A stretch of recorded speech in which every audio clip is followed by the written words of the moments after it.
Hello, my name is Tom, and today we're going to be talking about Lil Tay. That's actually not right. Sorry, I meant the Cash Me Outside girl. We're going to be talking... No, that's actually not right either. No, today we're talking about WoahVicky. Stop hating! Stop! Stop that now! I love everybody! I love everybody! I love you! Some of you may be confused right now. You may be thinking, Tom, but these iPhone charging, hot chip eating, lying women all look the same. What's going on here? Well, my dear kittens, that's partially what we're going to talk about today, is they all share one thing in common: pretending to be black. With WoahVicky specifically getting her claim to fame that way. Or maybe it's actually her, her being in love with saying the N-word, okay? Because according to her, she grew up in the hood, and therefore she can say that word all she wants while she walks to the stove. Yes, my birthday is March 7th, but July 19th was the day I found out I was black. Lil Tay, Bad Baby, WoahVicky, and Rice Gum are probably names you guys haven't thought about in like 5 or 6 years, and it's for good reason. You see, back in the ancient days of the late 2010s, WoahVicky rose to a large level of popularity during what some call the era of diss tracks. An era before the incessant file allegations, before the incessant, this guy hit this girl, this guy, this child, okay? It's the era before that. Instead, it was an era when the way to settle beef was actually to make it way worse by making a diss track about someone, and easily the king of this was Rice Gum. Personally, my favorite diss track from this era was Misha's song Cyberbully Channels Are Cancer. Live easy, fire cynical, Rice Gum at GameStar, they are all retards. Cyberbully channels are cancer, cancer, cancer, cancer. It was created by an orphan from the region of Ukraine. I believe he's actually from the Crimean Peninsula, which Russia invaded, and this is a war song, very similar to songs that like U2 have made in protest of the war in Ireland. You guys know that song by the Cranberries? It's like, zombie! This is like essentially the same thing, right? And their tanks, and their bombs. I am the voice of the children. My name is Misha, and I declare war on all cyberbully channels.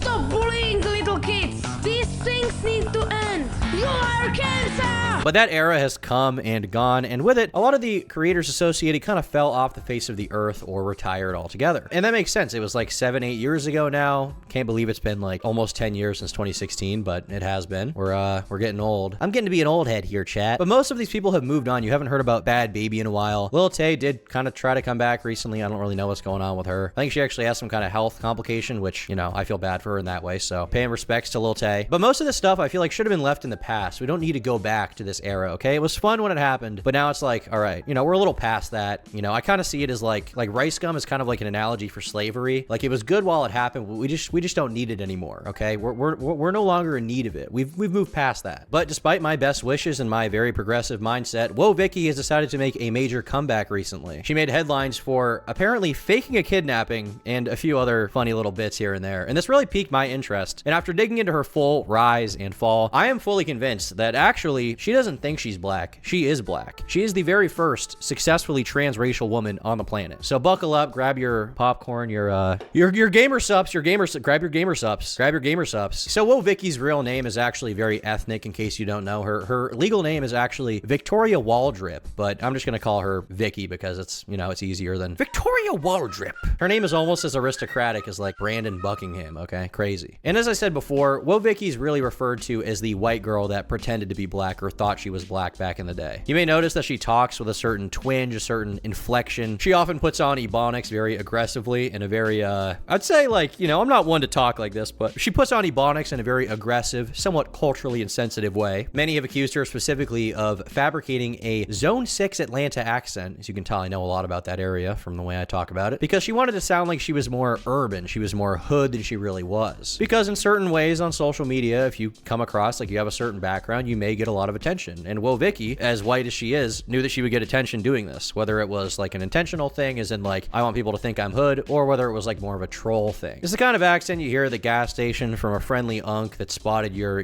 J's, your Jordans, as they say. You know, the sort of like, hey man, check out these sneakers, man. I just got this drip off the rack, bruh. It's that kind of thing. It's cool. I like it. Shout out unks of the world. I have a lot of respect for you. Now, obviously, when people saw this accent accent online. They were a little bit confused, and so it drew a lot of skepticism, right? Especially because she grew up in relative comfort, not in Atlanta, but instead in Cobb County, Georgia, which is a predominantly suburban area filled with white people like her. But Vicky did describe her early years as very troubled. She stated that in the 8th grade, she frequently got into trouble at school, including her first physical fight, which led to her suspension. She was also frequently disciplined for skipping class and repeatedly getting into altercations with other students. She was trying to stake her claim in the hood, she was trying to mark her territory, and other students were not picking up what she was putting down. And as a result, she developed what some have referred to since then as ops. Only in retrospect, though. At the time, ops was not really a term we were using. Now, Vicky also claimed to suffer from a lot of social isolation. She struggled to make friends. She felt targeted by others who were hating on her, okay? She had a lot of haters. And this is a very common term you'll notice. Rice Gum says, like, stop hating on me. Bad Baby says, stop hating on me. There's a lot of people hating on WoahVicky. And she insists that her accent, in fact, is not like a fake thing that she's putting on. It's just the way that she talks. And she even references her experiences of being teased in middle school for being a little different than the rest. This is just how I talk. Like, I've been talking like this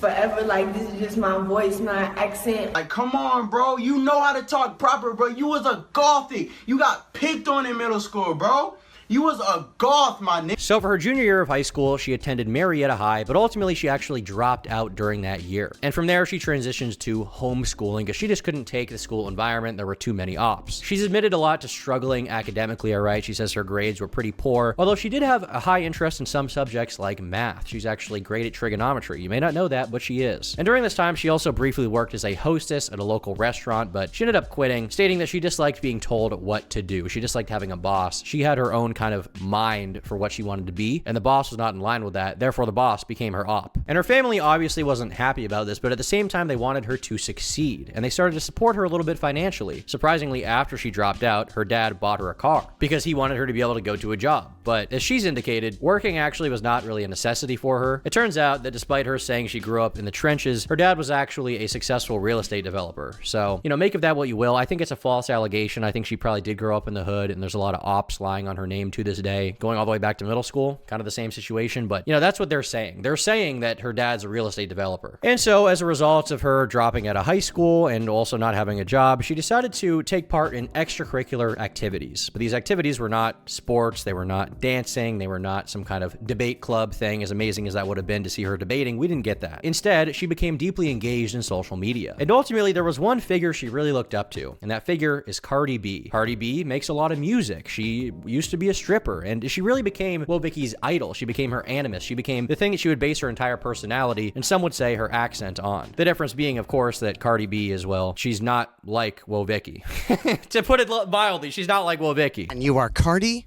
Bacteria vaginosis. So at this point, WoahVicky's dropped out of high school. She doesn't have a job. She's kind of just leeching off of her parents as a young teenager. And frankly, this is where the story should have ended. Maybe she would have eventually turned her life around and gotten a job. But instead, what happened was an age-old tale where somebody who is weird or strange, instead of becoming normal and getting corrected by society, they get their behavior validated by the internet. And so on Instagram in 2017, she went absolutely viral. Her early posts contained a lot of the same stuff that Lil Tay would have. A lot of videos where she was like flexing and showcasing money, showcasing her luxury cars, her high-end properties, so she was trapping, stuff like that. I used to tell myself every day I'm gonna be a millionaire, and look at me now. Y'all broke ass motherfuckers still hating on me. And obviously the cars were not hers, the houses were not hers. She's like barely 18 years old in these videos, as far as I know. But the goal wasn't really to be honest or anything. The goal was just to get famous off of these very exaggerated displays. And to her credit, it definitely worked. And once again, keep in mind, this is when she was 17 years old. She was going viral like this. And you can say it's like easy to do, and you'd be right. It is like easy to do this, relatively speaking, but at the same time, not everyone went viral for this. There were like 2 or 3 people that went viral during this period for that kind of thing. And it was really Lil Tay, and then it was WoahVicky. Lil Tay was 12 years old. That was her gimmick. And WoahVicky was white, acting like she's black. But at a certain point, she noticed that things weren't really sticking as much as they used to, you know, just going viral off of the cars and stuff. It was kind of getting old. She needed a new shtick. She needed to up the ante, which is when she started saying the gamer word. And honestly, looking at this from the outside, like, you would think that WoahVicky is not really self-aware. You'd think she's just a straight up dumb bitch, right? Like, that's what you would think. You wouldn't think she's this grifty, but it seems like she definitely had a little bit of a mind for what she was doing looking back. She knew how to play the game to get popular and get commentary channels to talk about her. And they did talk about her, make no mistake. Rice Gum was making videos about her. Pyrocynical is making videos about her. PewDiePie made a video about her. She absolutely blew up. Because, as it turns out, a white girl pretending to be black and saying the N-word is a recipe for success on social media, because it makes some people mad, it makes some people laugh, and that's really all you need to get attention. And so obviously there's a lot of people mad at her being like, you can't say that word, you can't do that. And then she did probably the funniest thing possible. After thousands of people were angrily commenting on her Instagram videos that she doesn't have the N-word pass, she can't say that word, she can't get away with that, Vicky started saying that she actually was black and that she grew up in the trenches and the hood, therefore she's allowed to say it on the way to the Stow. And when you listen to interviews of her from modern day talking about that time in her life, it's kind of hard to figure out, like, is she super smart? Is she really, you know, planning this the entire time? Or was it kind of just like a fluke? I think it probably falls somewhere in the middle where she's like smarter than you would think she is, but not as smart as she would like you to think that she is. Then I did a video with him, and then people was commenting, talking about why she talk like that, whoop, whoop. And then I think I said, they told me like, say the word in one of the videos, it'll go viral. So I think I said that in one of the videos, and then everybody was like, you know, getting mad at me, oh, she's racist, she's racist. And they told me, oh, just tell them you're black, tell them you're mixed. But according to her, her friends were like, hey, you should just say the N-word and you'll get famous. And whether it was fake or not doesn't really matter, because the strategy paid off big time. And it gained her even more attention than she had gotten before, whether it was positive or negative. And from there, Vicky leaned into this even more by doubling and even tripling down that she was actually black and she actually could say the N-word. And she really played into this. At one point, she even posted on Twitter an apparent DNA test she had taken, proving that she was black once and for all, even if her parents were white,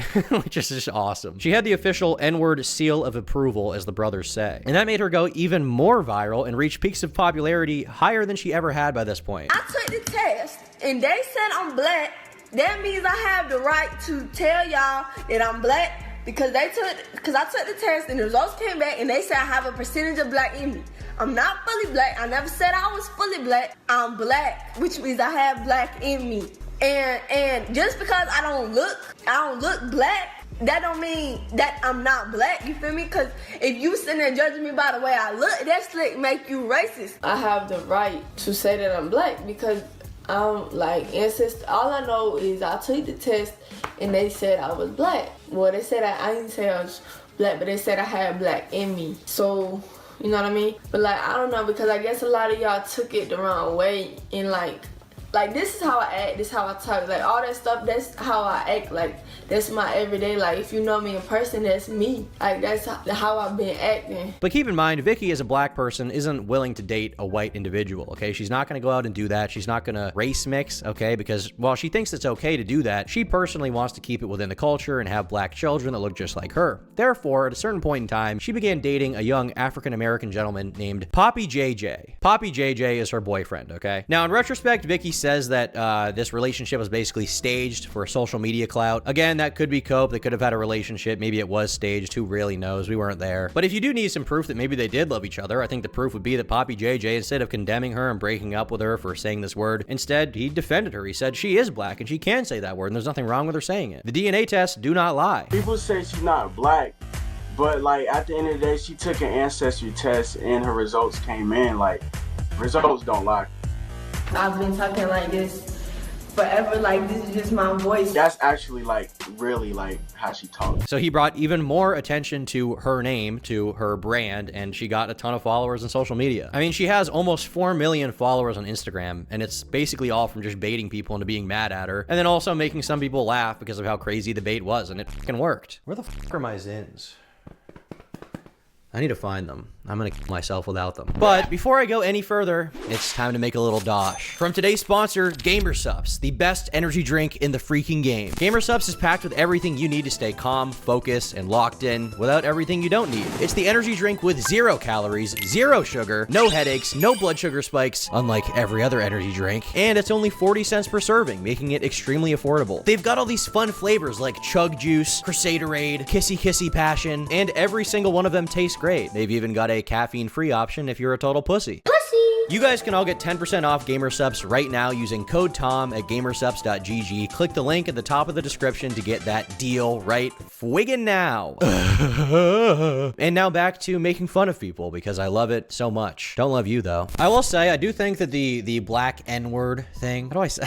That's a crazy thing to say. I will say the N-word thing is definitely a stunt, but I think the accent she had might be real. Even if it was like initially fake back when she started, it definitely became real when she started using it 24/7. And like, I remember when I was at summer camp, there was this kid that I knew. I just thought he was Russian. Like, he just had a Russian accent for the entire week. And then on like the last day, when like half the kids left, he was like, Dom, I have to reveal something to you. And I was like, all right. And he was like, that's not my voice. And I was like, what the But his voice wouldn't quite go back to normal. He was like still kind of half in the Russian accent when he was trying to be normal again. It was very strange. I don't remember this kid's name. He was awesome though. He convinced me he was Russian for a full week. Looking back, I probably should have just asked him to speak Russian to like prove it. Maybe I didn't. He was like, and I was like, dude, you're Russian? What? I never even knew that. But yeah, I mean, it was a great stunt. But what I'm saying is, if you do an accent for long enough, you do an impression for long enough, it kind of just becomes you. So it would be really funny and awesome. Honestly, best timeline would be if she psyoped herself into having a ghetto accent. Now, Vicky talked about her fame and Poppy JJ's influence on it on a podcast she did. And she basically said that he had watched her saying the N-word on Instagram Live before they knew each other. And then they'd gotten in touch so that he could try to get her to keep saying the slur and like defend her so they could both get even more followers. And it definitely worked. One day I had like 16K and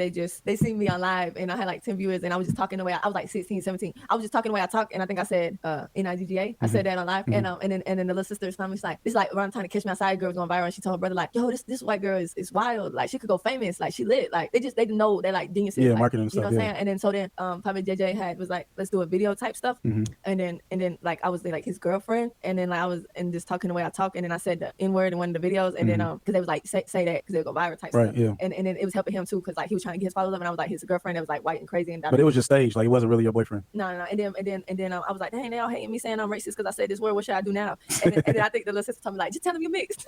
And based on this podcast, she does seem more calculated than you would think. Once again, a lot of what apparently influenced her to lean into the N-word stuff was the fact that Cash Me Outside Girl or Bad Baby was kind of leaning into the same area at the same time, right? She grew up in a very nice household. And despite that, she was like putting on a black accent, which is awesome. I assume if this was as staged as she says it was, she basically saw these like abrasive ratchet girls getting popular at the time and was like, let's do that. And it worked. It gave her a career. She made a bunch of money off of it. It's kind of funny seeing the past success of people like Bad Baby or WoahVicky or like Lil Tay and comparing it to like Haley Welch with the Tua fame, all right? Talk Tua. Because you see a lot of people now saying like e-celebs are so stupid now. Back in the good old days, they got famous for something at least. And like, no, this has just been going on for a decade. I will say I do prefer WoahVicky and Lil Tay and Bad Baby compared to Haley Welch. Like looking back, I do probably prefer that to Hawk Tua, okay? Not that I don't like Hawk Tua, don't get me wrong. I do like Hawk Tua. I have a lot of respect for what she's built and her platform. But I will say, I think I honestly prefer the 2017, 2016, 2018 era a little more than whatever's going on now. Maybe it's just roasted in glasses. Maybe if you put me back then, I'd be like, man, I miss when, I don't even know, Scene Anders was popular or something. Like people will be like, oh my God, it's so bad that,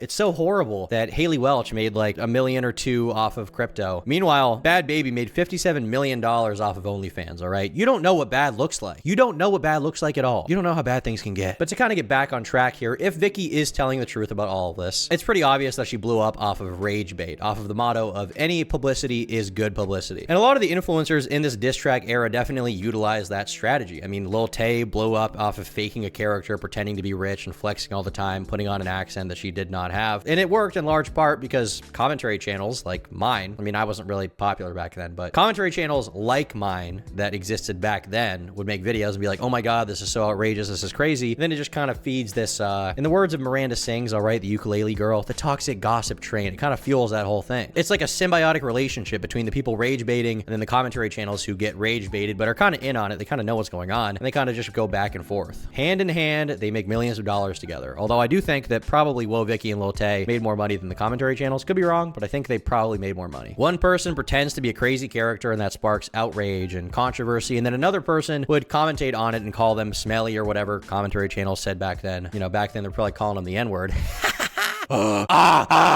Sometimes the facade would be kind of spelled out by the audience members, like in the case of Keemstar and Zoe Berger when they orchestrated this whole fake drama. They actually talked about this on the Baited podcast. Basically, like Keemstar like asked the question, like, is Zoe Berger, who was like the original rage bait e-girl, he was like, is she a pedo for posting her body? And all these underage fans look at her and they're like, you're hot. So he was like, is she a pedo? And then Zoe Berger like responds, but then they go on the Baited podcast and they're like, yeah, I mean, we kind of faked the controversy. It was a slow drama week. We just kind of baited the world. That's essentially what was happening en masse throughout a lot of these situations, but they weren't directly talking. Because I thought you honestly felt that way, and me bringing up the question of whether or not you are a pedo was because at the time there was nothing going on, and it's my job to be an entertainer. Amen. And that's why I went back on there, and I was like, oh, it's because I was moaning for Scarce. It was a shout out to myself. Hey, what's up, guys? It's Scarce here. But in the case of WoahVicky, this big symbiosis, this kind of inflection point came from Rice Gum, and he gave her biggest break yet. So on August 18th, 2017, Rice Gum uploaded this video called "This Girl Must Be Stopped," and he made an entire video about WoahVicky and her usage of the N-word. And it's funny that Rice Gum was doing this because Rice Gum at the time, I mean, he wasn't saying the N-word. He did have that fire bar about items where he was like, how you gonna support a white guy that proudly says the N-word? I'm yellow, call me Big Bird. But he was definitely like pretending to be from the hood when he was from like a nice, rich Asian family in California. So all these people were basically just baiting. Just baiting, basically. But whatever. Getting back to the point at hand. Rice Gum made a video about her called "This Girl Must Be Stopped," and he like roasted her. He absolutely destroyed her, and it got a ton of views. Let's talk about this outfit. I see it on her Instagram. I see it in all her videos. She's always wearing the same outfit. Why does it look so familiar? Because I have the same outfit. I rock it way better than you, Vicky. So take that shit off. All right, leave it to the big boys, because you can't rock it as good as me. Go buy something new. Stop wearing the same shit every day. All right, let's keep it going. This video itself, this video alone, got 9 million views, and WoahVicky was definitely popular before then on Instagram. People knew about her, but Rice Gum talking about her on YouTube in like a longer form piece of content that actually made money compared to Instagram at the time really skyrocketed her into mainstream success. Like, sure, she had like, maybe a few thousand people following her before. She had a few viral posts on Instagram, a few viral videos. But after Rice Gum made this video on her, her follower count absolutely spiked, and she gained 100,000 new followers in just a few days. And that makes her realize like, oh, maybe this isn't all bullshit. Maybe this is actually something I can like lean into. Maybe I have like a career set up for myself here. Maybe I can do something real with this and turn it into a real piece of stardom. So she made a little bit of money, and she put a bunch of those funds into making a diss track on Rice Gum that she hoped would get even more views. And the diss track definitely got views. Rice Gum made a video about me? What's Rice Gum doing? The video itself is basically her with a bunch of money and like a bunch of, I think it's her family or something. There's a bunch of children in the video, weirdly, but she's just flexing her money. And basically the only bar is "Ching Chong Bitch" during the entire thing. Ching chong, bitch. And so Rice Gum sees this and he's like, wait, perfect opportunity to make a video about this. I'll just do that. And then his response got 6 million views, and that blew up Vicky even more. Summer Rae said you had a little dick. Did I just get exposed? And this starts like this meme flame war where you have like Rice Gum making videos about her. You have WoahVicky getting her own weird little cult following with a ton of the viewers that hate Rice Gum or just want to meme him, spamming his comment section on Instagram saying "Ching Chong" right after the video got posted. But obviously in response to that, a lot of people were like, well, isn't it kind of racist to say that about Rice Gum, WoahVicky, even though, I mean, this is like the white girl who says the N-word. Like, I don't know what the standard is here. Not that that makes you racist, but obviously, that's kind of the consensus. So a lot of people were saying shit like that. And so as a result, she ended up making a response to him where she said that her insults were only directed towards Rice Gum, not all Asian people. Not only that, but also she thought she could say this because she used to think that she was Asian herself, which is just like crazy. I forgot this happened. Please don't take offense because it's only to Rice Gum because he was being racist towards me. And it's only towards him. And like, actually, just to let y'all know, like when I was younger, I used to think I was Asian, but my mom told me I wasn't because I used to like tell people I wasn't. She was like, no, you're not. And I actually got really sad, but I actually really love Asians, and I actually really find Asian guys attractive. As I look into her more and more, it does seem kind of obvious that she was leaning into this rage bait. Like, this is the perfect video to piss people off, talking about how you used to be Asian. That's like masterwork. Mwah, chef's kiss. Well done, WoahVicky. But after Rice Gum covered her and then he kind of stopped because he had milked the content well a little bit dry, she stopped getting as much attention. But obviously she's already in the spotlight. She's getting a bunch of people watching her. She doesn't want to like let the hot streak die down. And so she ended up posting about how she got arrested in a mall for apparently assaulting a police officer, which is obviously like the next kind of step up. Like, you start with like, okay, white girl thinks she's black, then white girl thinks she's black enough to say the N-word, white girl insults Asian guy on YouTube saying "Ching Chong," and then the next step is criminal activity, right? Whether it was real or not, that's what she wanted to post about, and it got her attention. Vicky spammed videos of her and Poppy JJ getting arrested all over social media, and they even got hashtag #FreeVicky to trend on Twitter, which is crazy.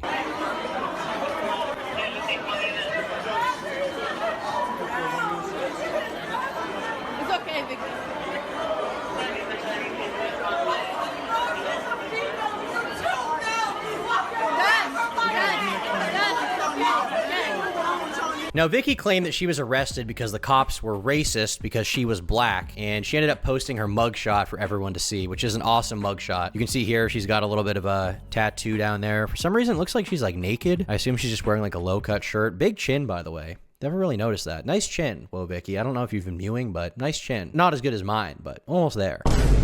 And the hashtag did trend for a little bit, but this stunt didn't really yield as many results as her beef with Rice Gum did. And as a result, she started going on the hunt for another person she could start drama with, she could get the attention of, that could fuel this toxic gossip drama train. And eventually, she would land on the girl that she most likely took inspiration from, which is Bad Baby. Catch me outside, how about that? Vicky's beef with Bad Baby is kind of hard to follow, as it was mostly on Instagram and a lot of the posts are deleted, but there are several videos online of them fighting in real life, and it's pretty funny to watch. It's hard for me to tell how real this beef is, but they do seem to be going at it a little bit. And for some reason, Lil Tay's also there, just kind of watching, which honestly, if Lil Tay's there, it kind of just proves how astroturf this thing is. Like, these people should not be in the same place. All three of these people should not be in the same place at once. So it was fake, okay? It's fake. It's all for the kids. Okay, then do it then. Then do it. Look at you, you're a pussy. You see me a picture you ran. I was right next to you, you're a pussy. Okay, but Tell him, nigga.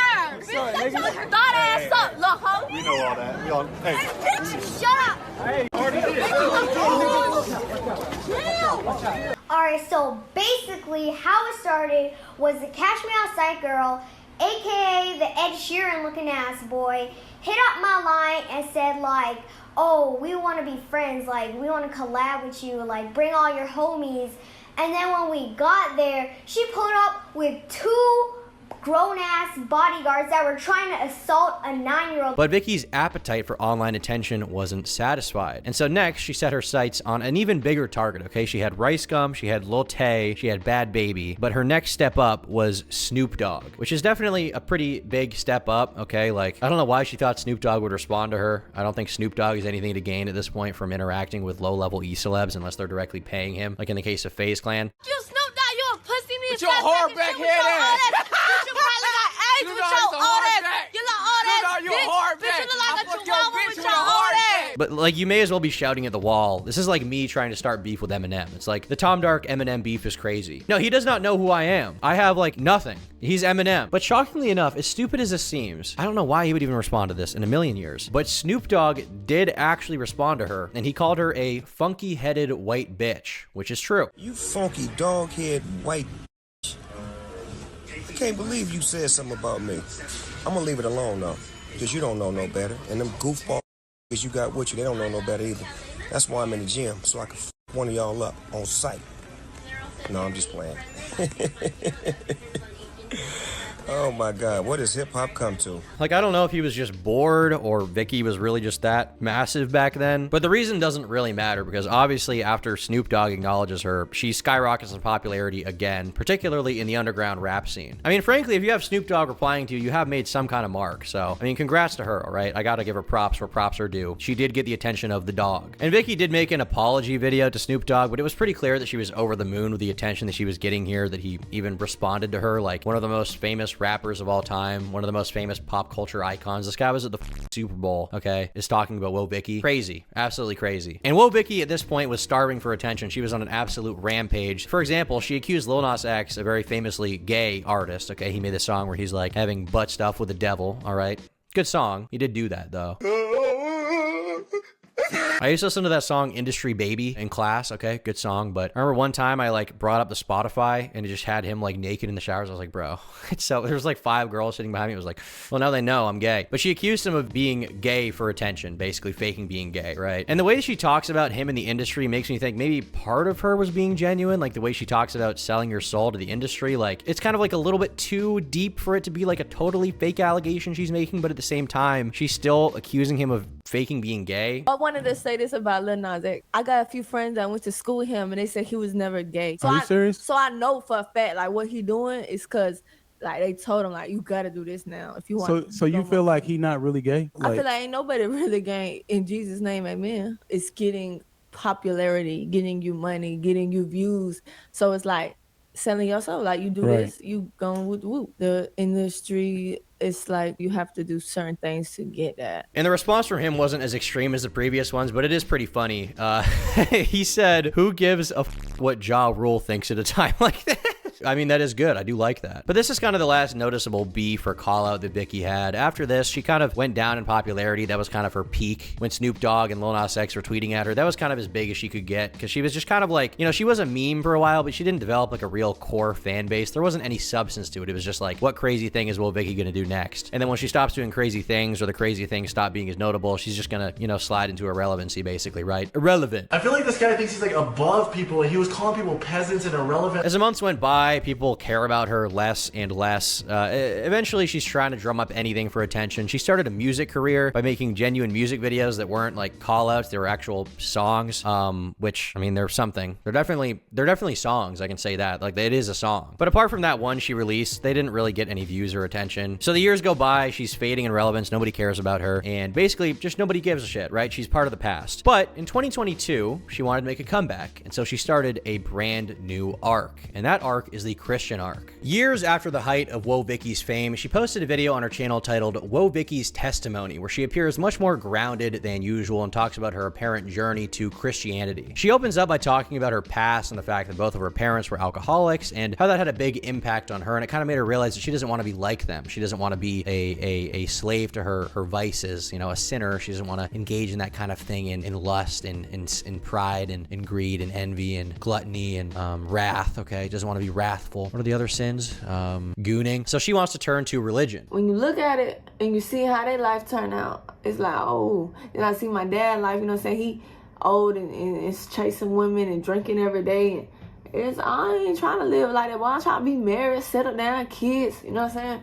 I ain't trying to be jumping from man to man, you know what I'm saying? No, like, nah, heck nah, like, I'm trying to do things, and then when you don't do things God's way, you just end up hurt. She starts posting on TikTok about her life story and her bad home life, and at this point the lines between what's real and what aren't have been so blurred that it's hard to tell if this kind of turn into religion is like her genuine feelings or not. But regardless, it did produce some very, very funny clips of her centered around religion. Probably one of my favorites is, for some reason, this high school let her give a speech in front of some kids about God and trusting his plan. A lot of them knew who Vicky was from her content. She's obviously, at the time, and even today, she's probably known by most high schoolers. And so she went on to talk about how Christianity saved her life and how people need to abstain from sex before marriage. And one of the kids at this point, obviously because, you know, homosexuality is a topic within the church, asked WoahVicky about gay people. And Vicky responded by talking about how, and this is in her words, okay? She said, a lot of people are gay because they got touched as a child. You gotta love her. I love gay people, right? I got a lot of friends. But, you know, like you said, the love, but I know that you can't judge, but I know that a lot of people, right, turn gay or whatever because in their childhood they got touched on and they got, you know what I'm saying, all that stuff. And it's like, you know, people deal with stuff and, you know, and then I also want to say this, like, being gay is so people have sex outside of marriage, right? Now, that's not good. Don't do that. I mean, you shouldn't do that, but if you say he love you, right, but, you know, repent and try not to do that. It's better because God shows us everything for a reason. He don't tell us, he don't give us all these rules and just be like, oh, do this. No, he give us these rules because he loves us and he don't want to see us hurt, right? And when you do it his way, it's the only way that works. But what I was saying, hold on. Basically saying I was saying, being gay is a sin that people can see, right? But when, let's say, somebody might be judging you for being gay, but what they doing that you can't see? They might be having sex outside of marriage. They might be beating their girlfriend up. And she then started praising Jeffrey Dahmer because he was a gay guy who decided to repent for his sins, which, I'm going to be honest, I don't think that being gay is what most people remember Jeffrey Dahmer for, but, I mean, you know, different strokes for different folks, I guess. That's why I seen that Jeffrey Dahmer show. I thought that really touched it really touched me. When he was in prison, he gave his life to God. Because it's like that show, like, it don't matter what you done did, and God really uses the people that you would never expect. Vicky also said the same thing on TikTok, really doubling down, and she said she doesn't agree with people being gay. She just doesn't find it agreeable, doesn't find it like a good take to be gay. I do not agree with same-sex marriage. I do not agree with being gay. Actually, I believe nobody is actually gay. Like, it's just the devil putting stuff in your mind. And they trying to make that stuff seem like it's acceptable and cool, but it's not, because God's purpose for us is to be fruitful and multiply. And if everybody turns gay, what's gonna happen? We all gonna die. Now, on one hand, the clip of her in some random-ass high school talking to a group of children about how Jeffrey Dahmer is cool because he repented is so insane that I gotta think it's real. But on the other hand, I do think that part of why she started this religion arc might have something to do with this whole red pill movement and like the tradcath female thing that kind of started around that time as well. Like all of a sudden, everybody online is talking about religion, and then so is WoahVicky, and she's always been desperate for attention. So it's possible that she's kind of moving in that direction, and she is a genuine Christian. But at the same time, you know, I don't know. I have some respect for religion. I don't want to just shit on her, but she's not the brightest bulb in the room, let's be honest. So I'm going to make kind of an educated guess and guesstimate that it's possible her manager came to her when her views were dwindling and were like, hey, red pill Christianity, Muslim stuff's really popular right now. Let's get in on this. Pick one. You're either Muslim or you're a Christian. Which route are you going to take? And around this time, Vicky also came out and announced that she was a Trump supporter, which once again is kind of adding to my game theory that a lot of this stuff was kind of tied up in the red pill movement, which was very big at the time. You had a lot of people suddenly being Trump supporters.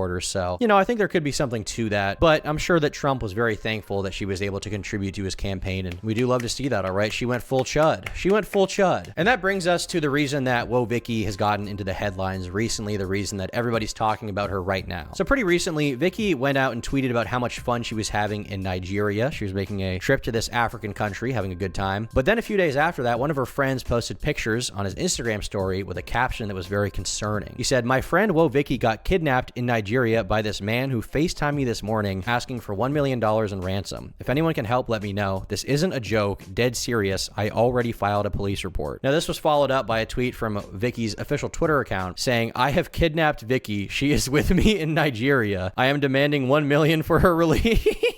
I am from Nigeria, and I have decided that WoahVicky, a famous American celebrity, is going to be kidnapped by me. Under my tutelage, she will be taught the way of Africa, unless $1 million is wired to Saddam Hussein's bank account right away. So is Saddam African? He's from Iraq? I don't know this shit, bro. Who is the president of Nigeria? Bola Ahmed Tinubu. Bola Ahmed Tinubu, I'm formally requesting that you release this piece of American culture, WoahVicky. And Vicky followed up the initial set of posts about her being kidnapped and held for ransom with a picture of her besides her brother, the man who is pictured in the images from her alleged abduction. Surely this was a very real kidnapping and not another fake publicity stunt. This is real. WoahVicky's being held in Nigeria for $1 million.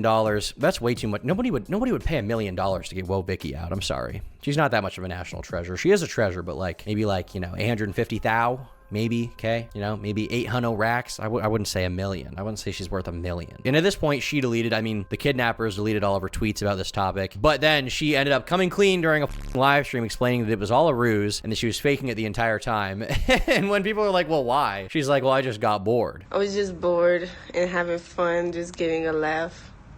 Just getting a laugh in. That's it. And that's true. That's valid. I do stuff like that when I'm bored, and I think it's base, and you should do that, Sometimes I just run my neighbors over with my F-150 because I'm bored. It happens to the best of us. Everything's so mundane now. Everything's so monotonous. What am I going to do? I'm not going to run over my neighbor with my truck? Come on, dude. You got to do what you got to do. You got to do what you got to do. Me when I shoot my dog because I'm bored. And the response to this is pretty much what you would expect. People getting angry, blah, blah, blah, blah. Vicky gets more attention online. Here I am talking about her, so apparently it worked. You would at least assume that some of the diehard WoahVicky fans would know that this was fake and pretty much par for the course, but no. This was kind of met with a lot of negativity even from her fans, which if you're a fan of WoahVicky, why are you there in the first place? This is what she does. This is what you should like. If you're somehow a fan of WoahVicky, this is the most tame thing she's ever done. But Vicky ended up making a statement apologizing for all of this. She came out with a very sincere apology, okay? And this is what she said. "Hello, I just wanted to come on here one last time to sincerely apologize to anyone I may have harmed during this prank." All right, she did not write this. ChatGPT or a lawyer wrote this. Unless she types normal but just speaks in Ebonics, but I don't think she typed this. "Not thinking things through comes with consequences, and I'm paying for it now. My brother, father, DMW, looked out for me through my entire trip to Nigeria. I love and respect him deeply, and I would never want anything to happen to him. I also apologize for how this situation reflects on me. I never intended to make any black man or any country, especially Nigeria, look bad." What is she even talking? Okay, whatever. It's not even worth reading into. Okay? It's not. It's WoahVicky. It's WoahVicky. If it came across that way, I'm truly sorry. sorry. I love Nigeria. I love my brother, father, and I love my people. The prank started with us calling people I know from America. Then my brother from the USA posted it and it ended up on blogs. Afterward, my brother from the USA suggested I make a tweet to keep it going, saying it was a good prank and that my father was a great actor. He even mentioned we could make money by creating a cryptocurrency based on the prank. Dude, Talk to us back. She's gonna make a free WoahVicky crypto? That's based. Father and I agreed, but in hindsight, it was a terrible idea. We weren't thinking at all. It quickly became clear how bad this was when his friends started calling him concerned. That's when we decided to go live and explain that it was all fake. Those videos you've seen of me trying to explain myself are from that moment. I've learned a lot from this. I'll be taking time off the internet to reflect, fast, and grow closer to God. Please keep me in your prayers.